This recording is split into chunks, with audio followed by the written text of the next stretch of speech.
Welcome back to Wickerson Studios. Michael Wickerson here. It's 100 degrees and I'm feeling it. Just planted some potatoes and we're going to solve the quadrature of the rectangle because we're making our way to the quadrature of the loon. And if we take a look at irregular shapes, well, we start with something as basic as this rectangle. You can see that not only relative to the size of the circle, which is kind of irrelevant, I think I'll just set the circle at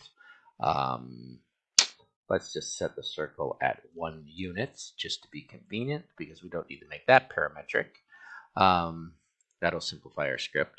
Got a lot of little things in here you don't really need. There's this point in the center. There's a circle around it. I've evaluated the curve to get this point. I've mirrored it over to get this point. I've drawn a line between them to get my diameter. It's kind of clumsy, but it's not too bad.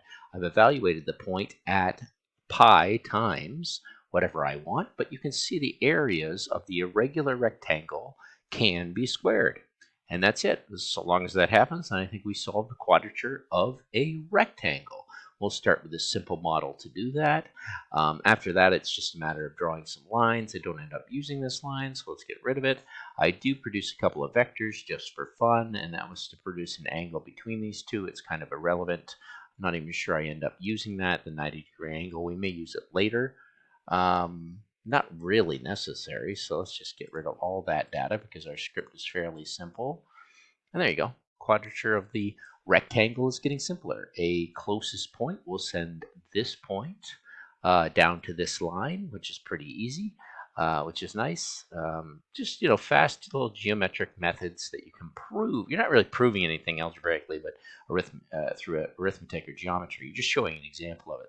So drawing a line between those two, the closest points, and the point to be evaluated is this line, but that's the length of line going across here. It's not really that important. I don't think I need to use that as data. I have that line. What am I doing with this data?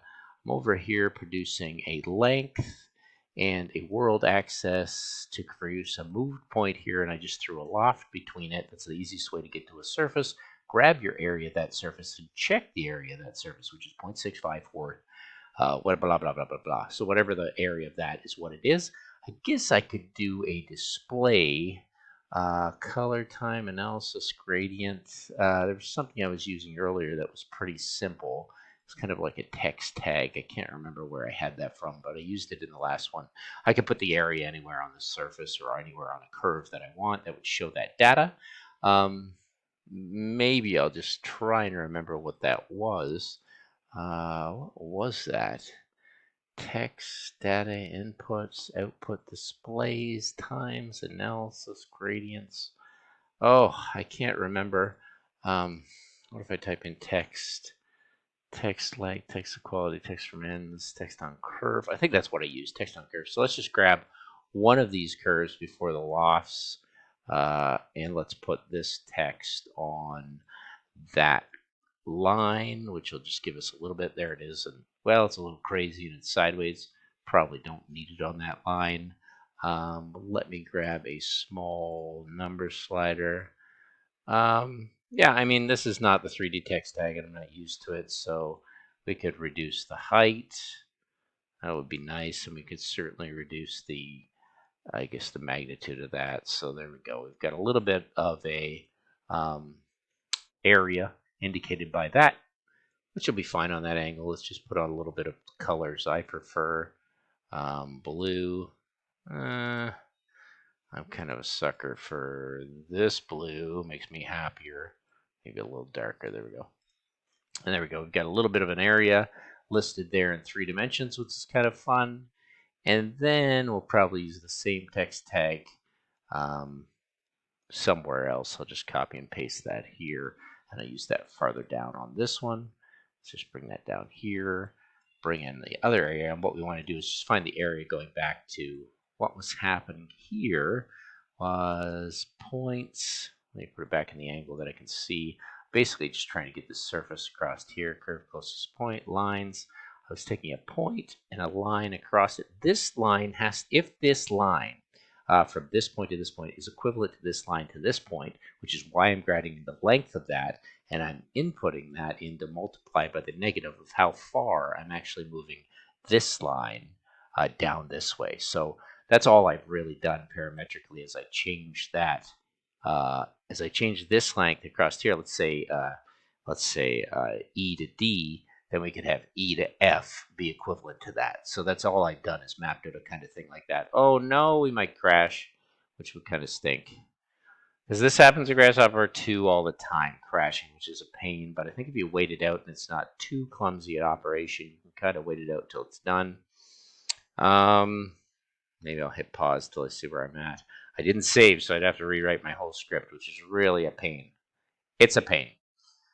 I should send it. I'll probably get in trouble not sending it. I'm not going to send it. I'm going to open my 2 up again and see where I was.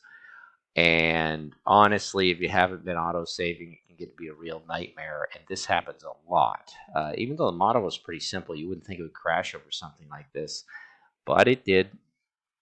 So just give it a minute to load back up. Sorry to waste your time, but I'm trying to get my hours up. So if you watch my errors, maybe I can get to my, I don't know what it is, 4,000 hours in a year. Good luck with that. We still have an old geometry here. That's kind of crazy.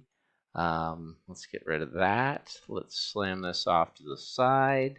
Let's open G2. Bring this down. I'm not using G1, but I did have it kind of set up that it was open. That's a technique. If you notice that it was down there, I do like to go because I've gotten very used to dark mode and showing names. Let's go ahead and open. We could open what crashed, but I think it's best just to open what I had last up. Let's see what we have. We're doing okay. No, we went way back. Oh my goodness, my entire script is done. Let's see if I can open on my desktop. Nothing's there. What a waste of time and energy. Quadrature of the rectangle. Well, this happens. I'm going to put the video up because the reason I'm not making videos half as fast as I want is because of that crashing.